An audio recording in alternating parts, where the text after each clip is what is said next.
we are going to talk about how to fuel your enthusiasm and get excited for understanding how Now Assist for ITSM can supercharge your ITSM service management or your IT service management.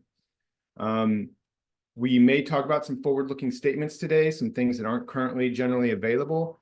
Please understand that anything we do talk about that isn't available now represents a plan and not a promise, and should not impact any purchasing decisions.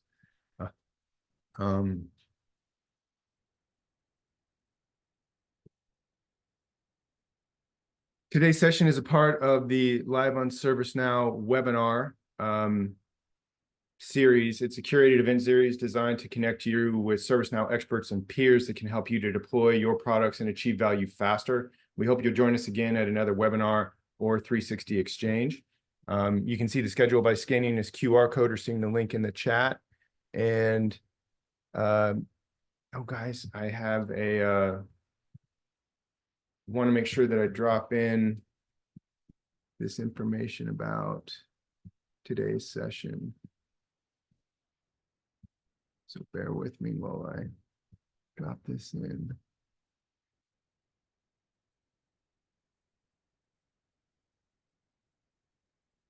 There we go. Okay, cool. So there's information on where today's session will be posted. All right. Sorry, let me get back into character here. We've got a handful of additional webinars coming up. One is on the 26th next week. Brian, who's on the call now, will be talking about how to activate your Now Assist for ITSM.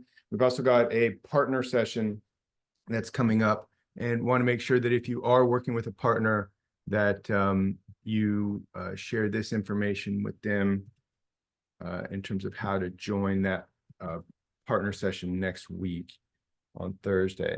All right, a couple quick housekeeping items. We've saved time at the end for questions and answers, so please use the Q&A button, and our team will be monitoring that to address any questions along the way, and we may take some breaks as well if there's any questions. This presentation will be recorded and shared on Community, and after the event, there's going to be a survey to prompt you for feedback. We really do appreciate your input on this, and it does help inform our upcoming sessions.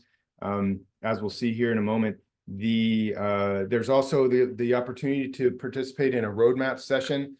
We haven't had one for a little while, but if you'll continue to let us know that you're interested in learning more about Now Assist for ITSM and its upcoming features and capabilities, we'll be happy to include you. So please do respond to the survey at the end of the session.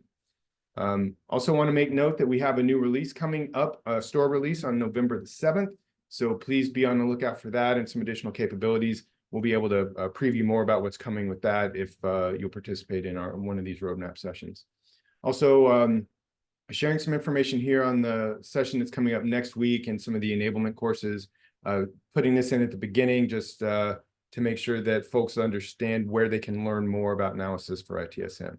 Okay, let's get to it. I've been speaking, so I'll go ahead and go first. My name's Jeff Fox. I'm a product manager. I've been working on Now Assist for ITSM for about 3 quarters this year. I've been with ServiceNow for about, it'll be 3 years next month. I love talking to customers about how to get more value from our products.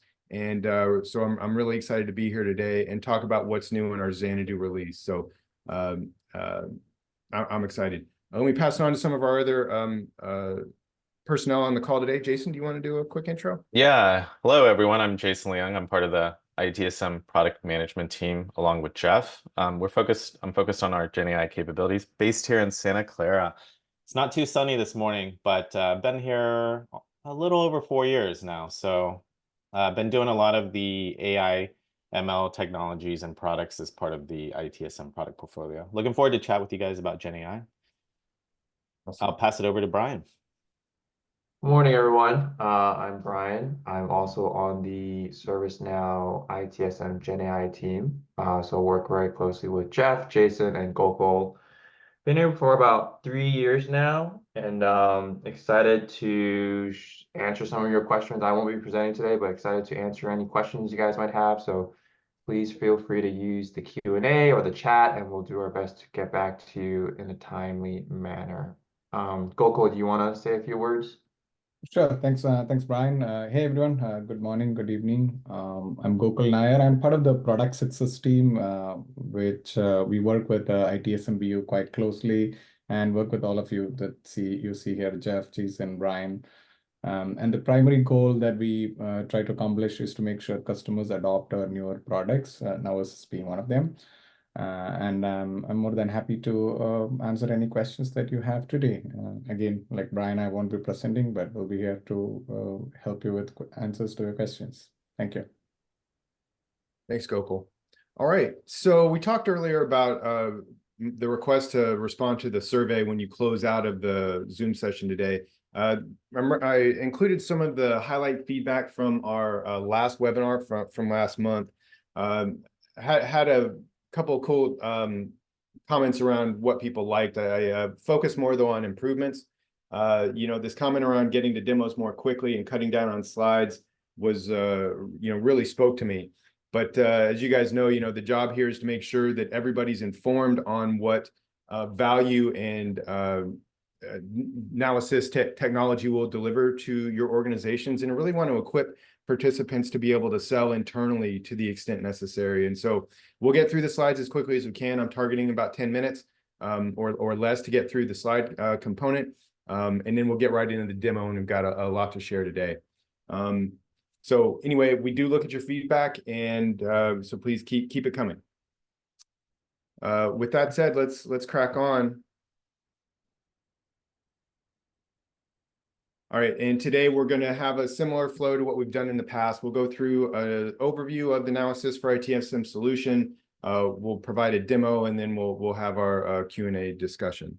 So as you guys know, we're really looking to drive productivity, increase productivity, while maintaining an excellent user experience. This has really become a crucial theme with nearly every customer we talk about. This comes up in one manner or another. And the targets that we're trying to enable with the technology we've developed is really around driving self-service for requesters with engaging content that helps them be more productive and also deflects incidents.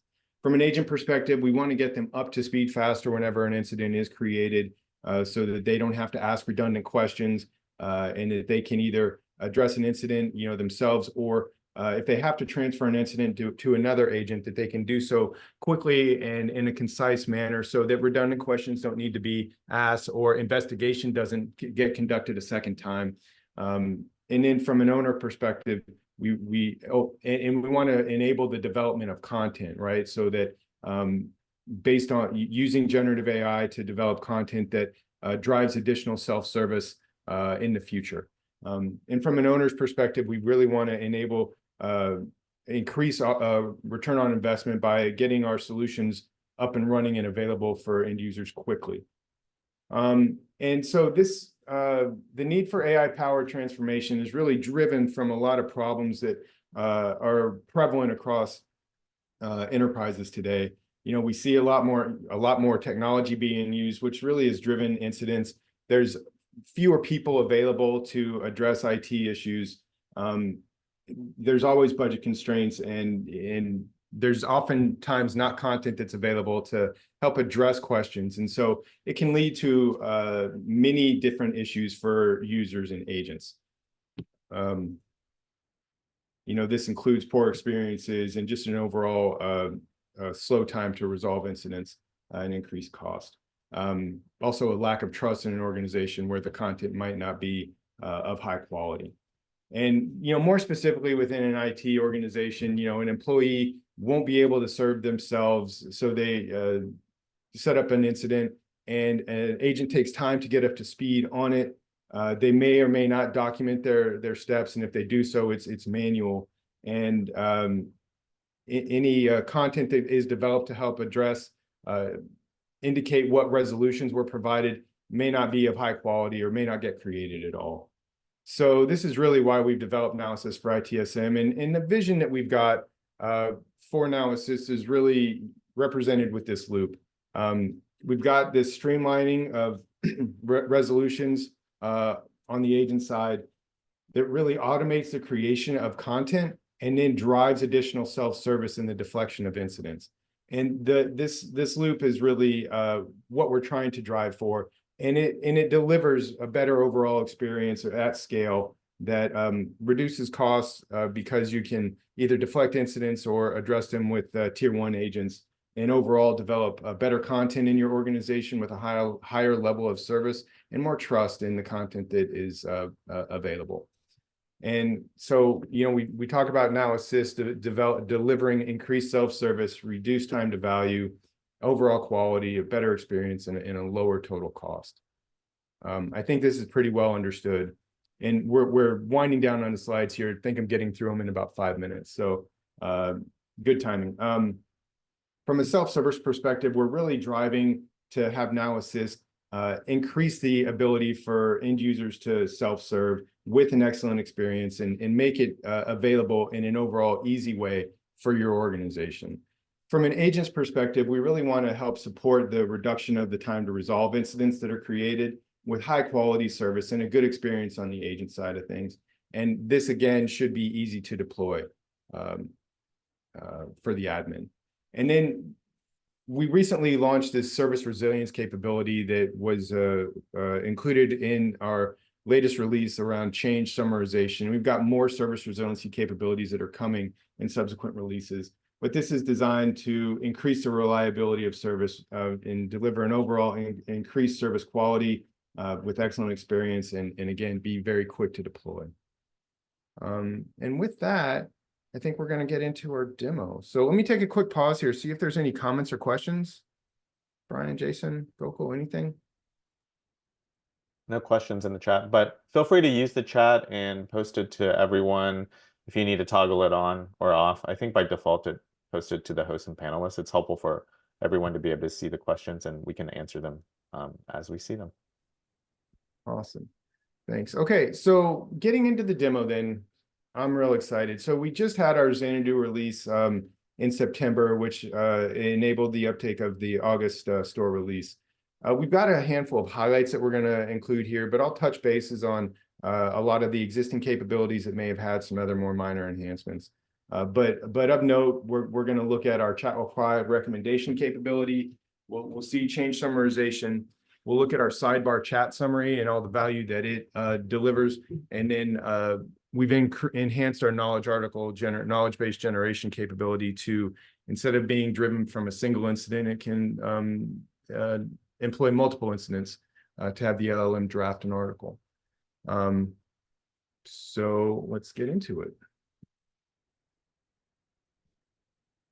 Okay. I'm logged in as Storm employee, right? And he's sitting in Employee Center. This is our employee-facing portal, our front end for all employee use cases. This is EC Pro, and we could have a full session on the value of EC Pro, but I'm going to dig into some of the capabilities, and I'm going to start with Now Assist and AI Search. And I'm going to do this simple question around how to connect to a VPN on iPhone. This is a capability that hasn't necessarily been updated with Xanadu, but want to make sure that we're starting from a common basis. And one of the things I really want to share here that I may not have put in prior demonstrations is the fact that, I asked this question about connecting to a VPN on iPhone, and it's come up with this response from this article around how to configure VPN for Apple devices, right?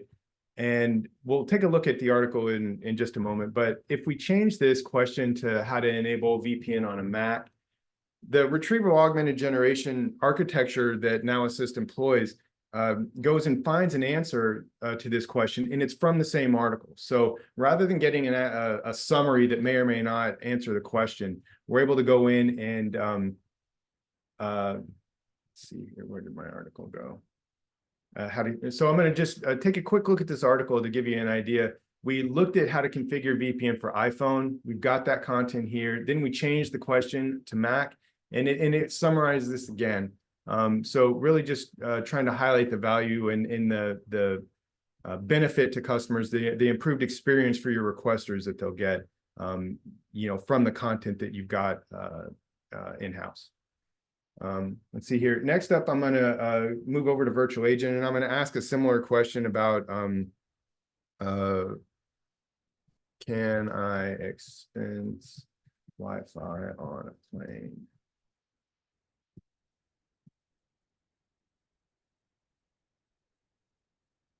All right, and here virtual agent is responding. We're going to cycle through the carousel here, and we see this answer that's provided that really indicates, based on what you can even see the source. Yes, indeed, a Wi-Fi expense Wi-Fi can be expensed when you're on a plane. And if we wanted to go ahead and click into this, this is going to open up in a new tab in this particular configuration, but it's going to bring up this policy that's got the content here that speaks to Wi-Fi can be expensed. So a lot of value delivered for the organization as well, and just a self-serve and a good experience. Okay, we're going to reset this conversation, and we're going to follow through an out-of-the-box LLM-powered topic experience. So in this case, the Storm needs to reset his Entra ID password. He's unfortunately gotten locked out of his Entra ID. And in this case, Virtual Agent has responded with this out-of-the-box LLM-powered topic. And we've already got some questions and answers that Storm is going to be able to respond to authenticate in and get this password reset. So just a few questions. And this authentication method is sort of arbitrary. We have a handful. Jason, maybe you can speak to this in terms of how we can leverage this topic and talk to the authentication methods, perhaps. You can see here, by the way, the result is that the passwords instructions are being sent via email. So a nice quick response where Storm is able to self-serve. Yeah, and just to add to what Jeff mentioned, this particular topic flow is layering on top of our existing password reset solution. So if you're using ServiceNow password reset for local credentials, as well as even, as you can see in this example, Entra ID, so the new name for the Azure Active Directory or on-prem AD, those can all be sources or credential stores that can be used to reset as part of the solution. As you go through the types of configurations, there's verifications. In the case of this demo, we're showing just simple Q&A, but you can leverage things like SMS, authenticator codes, even custom authentication types as part of that experience. And also, depending on the type of verifications you have, it could be trying to email or SMS you, or you could actually change the password in line of the virtual agent experience. Thanks, Jason. Okay, so moving on, I want to show how Now Assist and Virtual Agent makes catalog items conversational. This can really help address items deliver an end user experience that's a lot more palatable for your customers or for your end users and requesters. So I'm going to initiate a new topic flow, and basically what we're going to do is complete this service catalog item conversationally. So just a simple example, we like to go through this one because it's just got a handful of fields that are pretty easy to go through.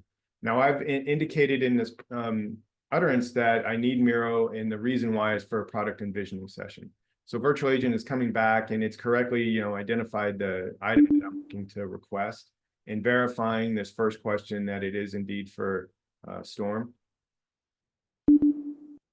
And you'll note it didn't ask me for the business justification. So I'm going to go ahead and respond to the next question, indicating that I'm on the product team.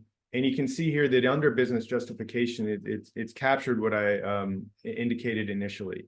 So just like that, it's developed a correct response. I can go through and conversationally make adjustments if necessary, but for expediency, I'll submit it. And just like that, we've got a request that's been completed using Now Assist and Virtual Agent. Okay, so we've gone through, we've done some searching, we've looked at password reset, and we've done this catalog item. So I'm gonna start one more topic, and we're gonna transition into the agent-facing capabilities at this point. So I'm gonna trigger a case through Virtual Agent. And in this instance, we're going to say that Zoom isn't working for Storm. So he just comes in and says Zoom's not working for him. All right, and Virtual Agent is going to come back with a handful of catalog items and suggestions that may address what's happening in Zoom. None of that really seems to work. And similarly, these other items aren't working either. We've got this fallback potential to create an incident, but for our purposes, I'm going to ask to speak to a live agent.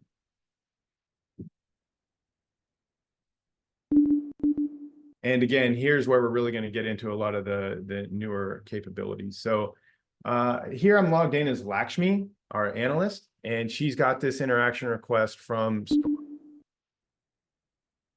One of the capabilities that we talked about that was really cool was this chat reply recommendation, and it's going to be presented here within the active chat. You know, I don't want to bypass the fact that we've got this chat summarization through Now Assist. Again, your agents will enjoy not having to scroll through an entire transcript to see what's happened when they can just look at the handful of bullets that are provided through this summarization. But what's really cool here now is I'm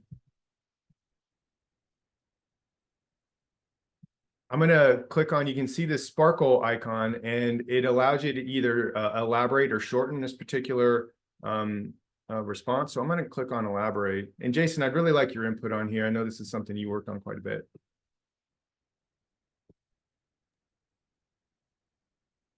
Yeah, and I think as you can see what Jeff is showing is it takes the text that you have in the input there, and depending on if you choose elaborate. So if you've got a long text, it can obviously shorten it as well. You also have this refine option to be able to take what are the responses that are generated and change it up. One other thing that, and maybe Jeff will show this as well, is you can actually just have a clear text box where you don't have any text at all and click the sparkle icon, and it will generate a response or a recommendation, reply recommendation based on the current state of the chat. So if it's, for example, just being passed from a virtual agent to a live agent, in this case Lakshmi, it will know that this is in essentially the greeting phase. And as part of that greeting phase, it'll synthesize an appropriate response based on that. Now, as you get into the different phases of this, when the user specifies they have a particular issue, then you kind of enter different stages like context gathering, and it'll try to take similar chats or interactions that have happened in the past of people that have the same issue, and as well as look at potential knowledge bases that might be appropriate responses or questions as follow-up, and you'll see some of that experience happen as part of generating that response. All right, so we've gone through and you've seen a little bit about how the responses can be augmented without the agent needing to type them in, and it provides a more consistent and experience without the agent needing to, you know, think and type specifically. So at this point, I'm going to go in and we're going to search for Zoom within Agent Assist and see what articles might come up to support Lakshmi as she goes to investigate. And she can see right off that neither one of these two articles are really going to provide her what she needs. So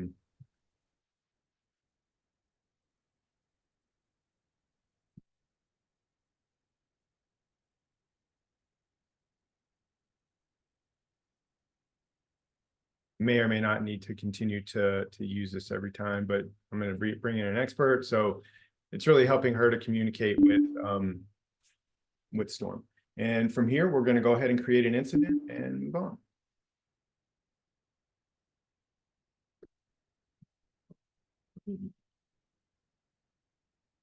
In this chat. Right.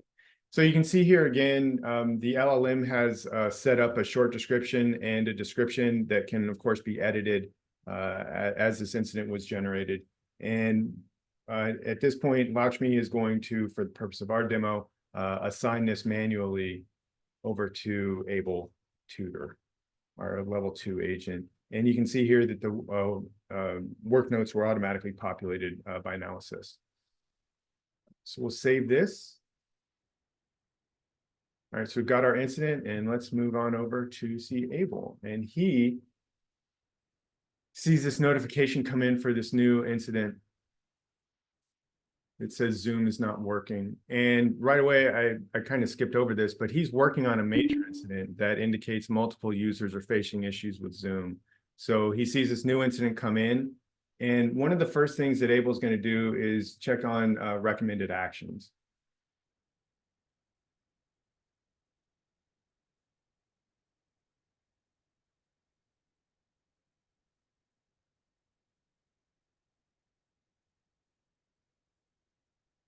Right. So we see here that nothing is coming up within the recommended actions, but we've got some search items.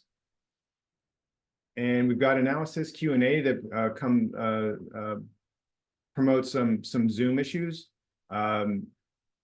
Q&A, we see that there's other incidents as well, and even potentially some resolution notes. Now, we could potentially link these. So if I want to look into this incident, it's going to open right up in Service Operations Workspace, and we can dig into this one a little bit more. So this is another new incident that doesn't have a whole lot in it, but another user, Eliza, that's having a Zoom issue. So we're going to go back into this incident. I don't think it makes sense to link our incident as a parent in this case, but it could be what is indeed useful for your issue. And if we did want to resolve this issue with this other one, we see here that Zoom is not working for another issue that's come up in recommended actions. This is another resolved incident where we see that this issue was resolved by updating the OS and changing the default web browser, which somehow worked. So this one might help as well, but here we are on the incident that we had just created. So there's a lot of cool things that we can start to do using recommended actions to support this, but I'm going to go back into this major incident, and it's got reference in here to a particular change that's been implemented. And so Abel is going to reach out to one of the people in the change organization that one of the change managers that he knows to talk about this in a little bit more depth. Oh, and before he does, let's go ahead and look at the analysis panel. I saw this from the survey. So we're going to open up the analysis panel, and we're just going to click on summarize a record, right? Because this is a major incident, and Abel's been working on it, but he wants to see a little bit more detail about what's in here. And so when we leverage the analysis panel, this is a conversational interface for agents to start to leverage where they can query now assist. Jason, I'm going to go ahead and ask another question here of the panel, but is there anything else you want to add around NAP? Yeah, like what Jeff mentioned with the analysis panel, there's the ability to add additional prompts. Like in this case, Jeff is showing, hey, this is a pretty long description. Can you make it shorter, or can you add more details? Things like that allow the agent a little bit more flexibility in the responses they're seeing. So you saw some of the end product experiences, like you're summarizing a record with that summarize button, you're generating record summarizations during reassignments. In those experiences, there's less flexibility in what the agent sees. They can edit the text manually, but you don't have as much control over the prompts that go into the outputs. So with analysis panel, there is the opportunity to take advantage of that in summarization type use cases. And if we start looking in the future, we expect to add more and more skills into this analysis panel that can help agents see things work within this. And I know a lot of customers today, you're not necessarily working out of Service Operations Workspace. So the analysis panel will exist in UI 16 as well. So a lot of the capabilities that we've layered into the Service Operations Workspace, we'll try to surface that in the analysis panel so that you can take advantage of some of the goodies that are part of SOW in your UI 16 experiences. Thanks, Jason. One of the capabilities that we've launched, it's been a year plus ago, I think, was a sidebar. And so this is an internal collaborative chat capability that can be used between ServiceNow users. And it also does have an integration with Microsoft Teams that would enable an agent to interact with a requester who is in Teams. But in this case, we're going to work with the change manager, and And able- if I might just add a little bit more on sidebar, Jeff painted a pretty good picture in terms of being able to pull in experts, and he's going to pull in Chengda, an expert here. But if you kind of find in your environments where your agents are often ad hoc messaging subject matter experts that they may happen to know in a different chat, but not within ServiceNow, you'll know a lot of that context gets lost, right, in the chat unless the agent explicitly manually types in or copies in that content into the text. And so what sidebar does is help keep all of that information within this actual record that's being worked on, and helps make sure that you can pick and choose which items get uploaded as part of that so that full context is maintained on the record. Indeed. Thanks, Jason. So here we are, Chang logged in as Chang, and she has this sidebar chat. And so you can see here, it was on Abel's side as well. We've got a reference to the actual change. And so Chang's going to go ahead and let's click on this and see. Okay, so it's going to bring it right up. So all that we're going to do at this point is this is where we're inside of this change. It's actually closed. Change summarization is one of the capabilities that we launched in with Xanadu in our August store release.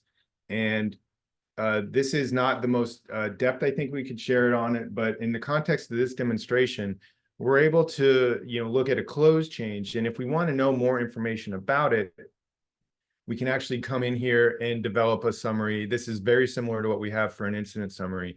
And so if you can imagine for new changes that are being evaluated, where managers or stakeholders want to understand what the objective of a change is, or what are the risks, or what are the configuration items that are being addressed with the change, that can all be reflected in the change summary and help those managers and stakeholders understand changes, make a more informed decision, and do it more quickly without having to go through all the detail that might be included in a particular request.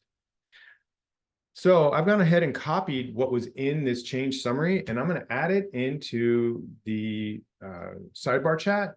And I'm just going to say, here's a summary of the change, right? And this is going to be communicated back to Abel in sidebar. And you can see that that's reflected here. So great. To what Jason was speaking about, so we've got this sidebar chat. We have this, now we're still in the context of this major incident. So we did get out of the original incident. You could have, this could have been conducted from either one, but there's this capability now to summarize the chat. So I'm going to go ahead and do that. And the real value here is that this can be added to the work notes. So if we want to look at this again, we've got a relatively short, summary of the summary that is provided. And if I go ahead and click on share to work notes, I'm just going to add a note here that Chang shared this information about a change that will resolve the Zoom issue. And I'm going to save this to work notes. And there we have it. And so as we proceed with the generation of resolution notes and the knowledge articles, this content will be included and indexed in that material. So I'm going to go ahead and close down the sidebar chat. And we're going to call this one resolved, right? It does have reference to a user who was in here. So the content maybe could have been edited a little bit more, but hopefully for the context of the demonstration, this makes sense. So I'm going to just move to resolve this major incident. And I'm going to say that it has been resolved by a change. And again, Now Assist generated these resolution notes, and this is indicating what was the resolution based on all the content from the incident itself. So we'll go ahead and resolve this.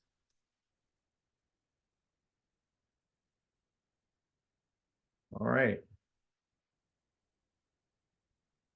Okay, so from this point, I'm going to go ahead and develop a knowledge article. And I want to share some of the new capabilities we have around developing articles from multiple incidents.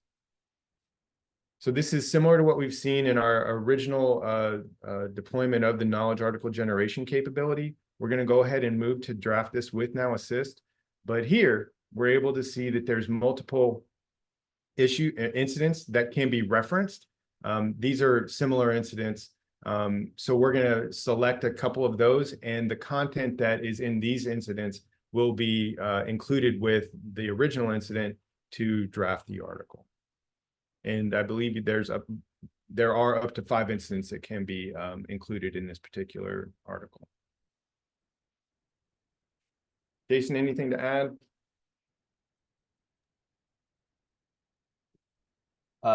Nothing more other than, yeah, having multiple incidents we see, or multiple records generating knowledge articles, is something we hear a lot about. There's a lot of other enhancements that we're looking at knowledge in terms of just improving the quality, eliminating duplicates, those type of things that are upcoming in subsequent releases as well. Thanks. Okay, so I just modified the short description here a little bit. In this instance, we're going to just save and publish this article. Again, it can be edited.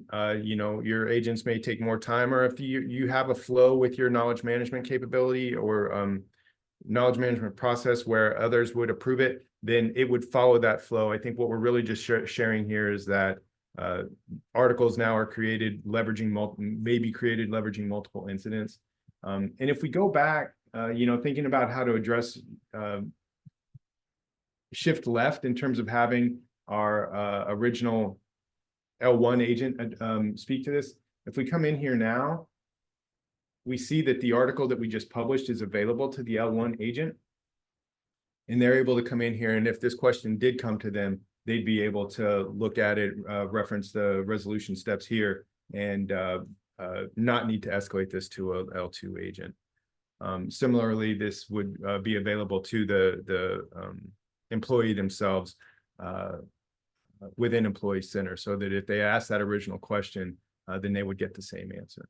So let's see here, we're about 40 minutes in. Those are the capabilities that I really wanted to highlight for this go around. Again, we looked at how we were able to augment the agent's interaction with requesters using chat reply recommendations. We looked at the change summarization, if you'll recall, where Chang Da went in and summarized that particular change. But this is available at any point and really goes to our service resiliency capability that we're building out. We also did that sidebar chat, and we're able to summarize that and post it into the work notes really seamlessly, so that all that content was able to be included in the incident itself. And then we generated a knowledge article based on multiple similar incidents. So I think with that, Jason, should we roll a poll question? Yeah, let me trigger a poll question. I'll go ahead and launch it. All right. And so we have a couple questions here. One is, are you currently using chat as a channel for your employees or requesters to get IT assistance?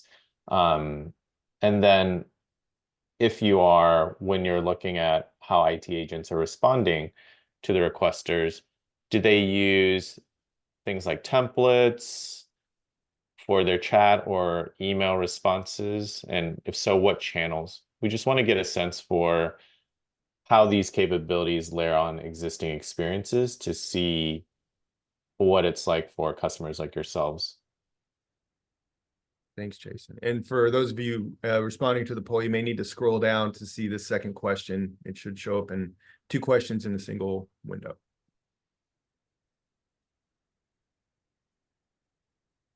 We'll give it a little bit more, about 20.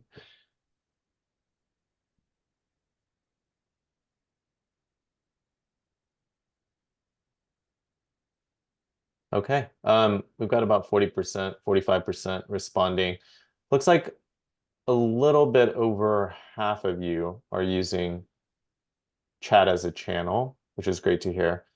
For the folks that aren't using chat as a channel, it'd be great if you maybe typed into the chat in the webinar chat just to give us a sense for what you're using for chat, or if you're using chat in another system and maybe only incidents are being created on ServiceNow. It'd be great to just better understand that.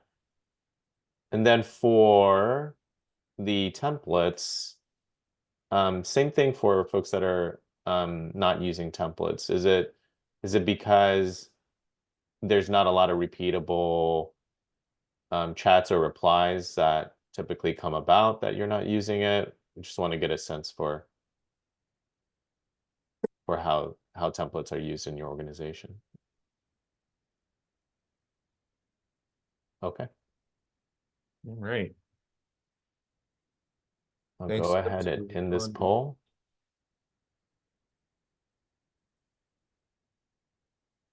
All right. Okay, should we move on to our next question? Yep, let's go ahead and do that. All right, so poll question number 2. We just have 3 questions here, folks, so just want to take a minute to really see how these capabilities might resonate. So first one is, for your processes today, during your knowledge generation, are you reviewing information from multiple incidents to create knowledge?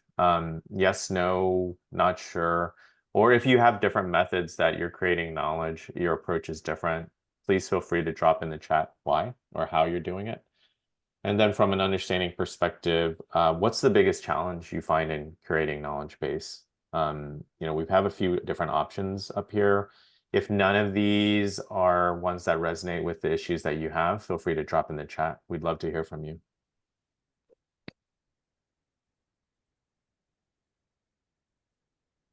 Jason, I see a hand up.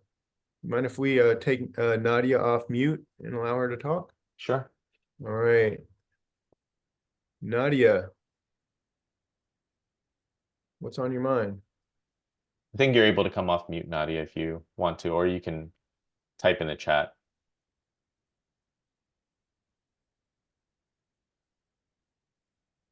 Yeah. So you can talk, you just need to unmute yourself if you wish.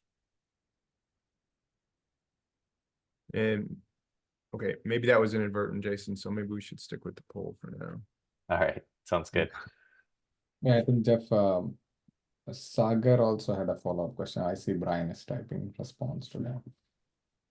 Oh, you want to just take it live? Oh, I think it's in response to Jason's reply to be a little earlier. So his initial question was, how does chat summary work if using the Teams integration? And then his follow-up question was, how does it leverage the Teams chat history with a team or individual for any summarization?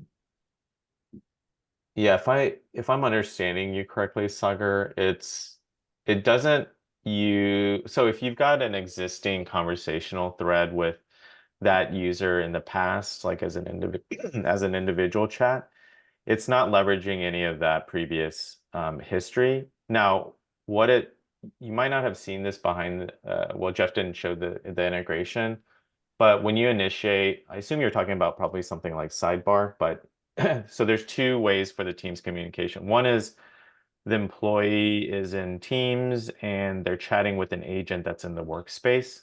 So that experience, that's what I answered in the first step, which is that experience is going to be pretty much the same as what Jeff showed. The agent is going to see the chat panel on the left side, and they're going to see the summarization there. None of that changes.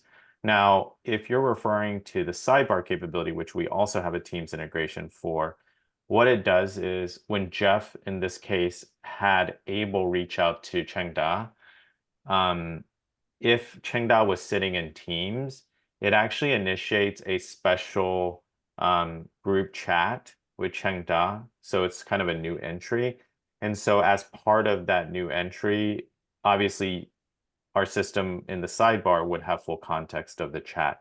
And so that's the historical use that it's using for the summarization. Hopefully that answers your question. Feel free to type more if that's missing the mark. Okay, I'll go back to the poll real quick. So it looks like about a little over half have answered it. So you are using multiple incidents. So that helps validate or at least a third are using multiple incidents to create knowledge articles, which is what we hear a lot from customers. Usually one article or one incident is not enough to generate the article. So that is something that we are prioritizing in terms of the capability. And then for the biggest challenge is keeping articles up to date. Yes, we do hear that quite a bit. I think that one of the things that we want to continue to iterate on from knowledge base is the curation, right? I think knowledge gaps is one thing we see a lot of, but also just keeping them up to date with the latest information. There's a lot of stale content that ends up sitting in the knowledge base, and if it's not groomed well, then typically you have articles that don't help end users, they don't help agents, and you end up with clashes that just end up creating incidents. So knowledge management from a knowledge manager or an admin perspective is a lot of the things that we're looking at. So it's helpful to see the context from the folks here. Thanks. All right, I will end that poll. And do we want to dig into the last one? All right. Yeah, let's get to it. It's our last one, folks. All right, so for the last one, we just want to understand today. So obviously you've seen some things like sidebars, some capabilities like that. So how do your service desk agents engage with SMEs or other agents when they need help to solve an issue? Are they using channels ad hoc like Teams or Slack? Are they using email? Are you using ServiceNow Sidebar today? Maybe Sidebar is a new capability folks weren't aware of until today. If you have anything else potentially that they're leveraging or other systems, feel free to write it in the chat. And then second, how does important information between agents and subject matter experts or requesters get included in the incident record? Do you find that this doesn't get into the incident record at all? Is there a custom job that potentially adds this content to the records? Or do you go through that manual process of having the agent copy and paste that as best they can? If you have other mechanisms, feel free to write it in the chat as well. All right, see a lot of teams. Looks like that's the overwhelming majority so far. And then I see a lot of manual agent copy and pasting. And this is what we're hearing from many other customers as well, which is why we focused on a lot of the capabilities on how do we bring record and information back, or sorry, how do we bring chat and other out-of-band contacts back to the record? I know a lot of times record hygiene is a concern, so we're trying to build better automated mechanisms to bring that content into the records. That way it improves the incident quality so that things like summarization, things like resolution notes can be more easily generated. As you know, with generative AI, the more content in the record that's helpful becomes useful in helping future agents solving similar problems, or even creating knowledge-based articles, which then feed back into the self-service nature for employees. Okay, we've got about half responses. Looks like it's staying about that same trend. So I think I can conclude this poll. All right, thanks, Jason. Appreciate it. Okay, let's moving on here. And folks, please let us know if you have any additional questions using the Q&A. If you'd like to provide more input to our user experience team and help influence the product experience, please do share your feedback. If you would, scan this QR code, and I'm going to drop into the chat the link to this. In fact, I think I've got an even bigger statement about this. So please do join us and let your voice be heard to help influence our product. We really appreciate your participation here. So please do take advantage. And let's see, moving on, as we wind down here, I'm not seeing anything else in Q&A at this point, so please do share any other questions about any of the capabilities that we shared today. We've got a lot of resources on community and within our product documentation that would ask you to leverage. So we'll share this in the chat. I'm sorry, we'll share this in the presentation that'll be linked today. And the page where this will be posted was shared earlier in the presentation in the chat, that is. When you do close today's session, please do respond to the survey that is provided by Zoom and let us know if you'd like to participate in a webinar session by entering in your email address. And please do let us know what you'd like to see on future sessions so that we can give you all the information you need around Now Assist for ITSM. And I believe with that, we'll just move on to Q&A. We've got a couple minutes left here, just over 5 minutes. So please do share any other questions. If you want to come off mute, just raise your hand and we'd be happy to hear from you. And if not, thank you so much for joining us. We'll see you on the next one. Jason, really appreciate your participation here. This was great to have you comment and help share some of the new Xanadu capabilities. Appreciate your expertise. Absolutely. Happy to join, Jeff, and really appreciate everyone taking the time to join us for these webinars. We hope they're helpful for you, help educate you as well as empower you with the right information to socialize the capabilities internally in your organizations. All right, I'm not seeing any other questions, so we'll hang on for one more minute. Thanks, everybody.